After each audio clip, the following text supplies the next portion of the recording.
حي على الفلاح.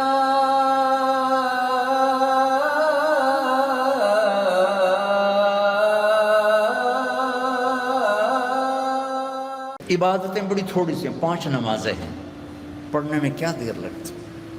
تم بھاگتے دوڑتے ہو، تمہارے کلاسز ہو رہی ہیں، چلو خالی فرض ہی پڑھ لیا کرو، سنتیں لمبی ہو جائیں گی، فرض پڑھ لو. لیکن فرض صرف 17 ہے، صرف 17. جس پر پکڑ ہوگی نا وہ صرف 17 رکعتیں ہیں. یہ جس پر دیا جائے گا وہ 17 ہے. 2 فرض صبح کے، 4 ظہر کے، 4 عصر کے، 3 مغرب کے اور 4 عشاء کے. اتنی کر لو پابندی تو اللہ آگے بھی چلا دے گا. پھر انشاءاللہ تہجد بھی پڑھو گے. تو عبادات 5 نمازیں، سال کے بعد 30 روزے. زکوٰۃ اور حج مالدار کے لیے ہے، غریب یا میڈیوکر کے لیے نہ زکوٰۃ ہے نہ حج ہے. تو کیا ملا؟ 2 چیزیں عبادت. ایمان تو ایک اندر کی کیفیت ہے، اس کے لیے تو کوئی کھائی نہیں کھودنی پڑتی. 2 چیزیں ہیں عبادت میں، ایک نماز اور ایک روزہ. روزے میں گنجائش دی ہے، سفر پہ ہو معاف، چاہے ایئر کنڈیشن گاڑی میں جا رہے ہو، مسافر ہو معاف بعد میں رکھ لینا، بیمار ہو معاف بعد میں رکھ لینا، نماز معاف نہیں. مجھے ہارٹ اٹیک ہوا تو مجھے ہلنے نہیں دیتے تھے، یقیناً ایسے ہوتا ہے. تو میں نماز کیسے پڑھتا تھا؟ لیٹ اللہ اکبر، اور جب رکوع کرنا ہوتا تو بس آنکھ کا اشارہ ایسے کرتے تھے. جب سجدہ کرنا ہوتا تو تھوڑی سی گردن نیچے جھکا دیتا تھا. میرا اللہ کہتا ہے قبول ہے، لیکن چھوڑنی نہیں ہے. چھوڑنے کی اجازت دیتا تو میدان کربلا میں میرے اپنے نبی کے نواسے کو دیتا.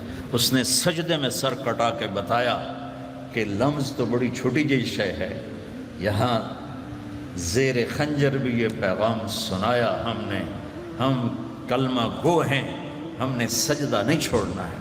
میرے نبی جب پیدا ہوئے تو دائی نے آپ کو لیا، اور چند چیزیں عجیب و غریب ہوئیں آپ کی پیدائش. آپ کی پیدائش ایسے صاف ستھرے پاک پیدا ہوئے کہ جسم پر گندگی کا نشان نہیں، اور خوشبو پھیل گئی کمرے میں. دوسری نشانی کیا ہوئی کہ ختنہ بچوں کا ہوتا ہے پیدا ہونے کے بعد، آپ ماں کے پیٹ سے ختنے کے ساتھ پیدا ہوئے. تیسری، ماں کی ناف اور بچے کی ناف اور ماں کی آنت آپس میں جڑے ہوتے ہیں تو اس کو کاٹنا پڑتا ہے. تو میرے نبی اندر سے کٹوا کے آئے، اللہ نے اتنی آسانی سے پیدا کیا. اب معصوم بچے کو دائی تھی، انہوں نے رکھا، ساتھ لٹایا، حضرت آمنہ کے ساتھ لٹایا. اب اس معصوم بچے میں کوئی حرکت نہیں، لیکن مجھے دیکھنا، آپ لیٹے ہیں، آپ جب ایک دم آپ نے ایسے کروٹ بدلی اور سجدے میں سر رکھا اور گھٹنے اٹھا دیے، جیسے فزیکلی ہم بڑے سجدہ کرتے ہیں ایسے آپ سجدے میں چلے گئے اور لمبا سجدہ کیا. وہ ماں اور دائی تھر تھر کانپنے لگی کہ یہ کیا کر رہا ہے. پھر اس کے بعد آپ نے دونوں ہاتھوں کے اوپر پریشر کر دے کے سینے کو اوپر اٹھایا، پھر اس ہاتھ پہ پریشر دے کے اس ہاتھ کو اوپر اٹھا کر ایسے شہادت کی انگلی اوپر اٹھائی تو سارے کمرے میں نور ہی نور پھیل گیا. تو میرے نبی نے اعلان کیا سجدہ لے کے آ رہا ہوں. میرے نبی کے نواسے نے سر کٹا کے بتایا کہ سر تو کٹ سکتا ہے، سجدہ نہیں چھوٹ سکتا. یہ سختی سے نہیں، اندر سے پڑھی جاتی. میں جب تھا سنٹ ماڈل اسکول تو ہمارے ایک ہاسٹل کے وارڈن آ گئے، طالب حسین رحمۃ اللہ علیہ، تو وہ نمازی تھے. باقی جو وارڈن آئے وہ نمازی نہیں تھے. 3 وارڈن میری زندگی میں آئے وہاں 5 سال میں. تو وہ طالب حسین صاحب بیچ میں تھے، وہ نمازی تھے. تو انہوں نے سارے بچوں پہ نماز لازمی کر دی، تو حاضری ہوتی تھی. رمضان شریف کا مہینہ، رمضان شریف اور عشاء کی نماز، اور میں سب سے آخر میں تھا اور میرا روم میٹ آیا، مر گیا اللہ اس کی بخشش کرے، اس کی میری 4 پہ ساتھ تھی. تو میرے قریب، اس کا نام تھا جاوید، تو میرے قریب آ کے کھڑا ہوا اور عشاء کی نماز کی نیت کرنے لگا. ہمارے وارڈن کا نام تھا طالب حسین.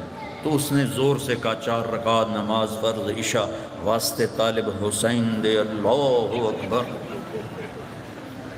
اچھا اب میں بھی واسطے طالب حسین ہی پڑھ رہا تھا، میں اللہ کے لیے تو نہیں پڑھ رہا تھا، تو میں نماز میں ہی اس کو کہتا ہوں اوے ایک ہی کیتا ہی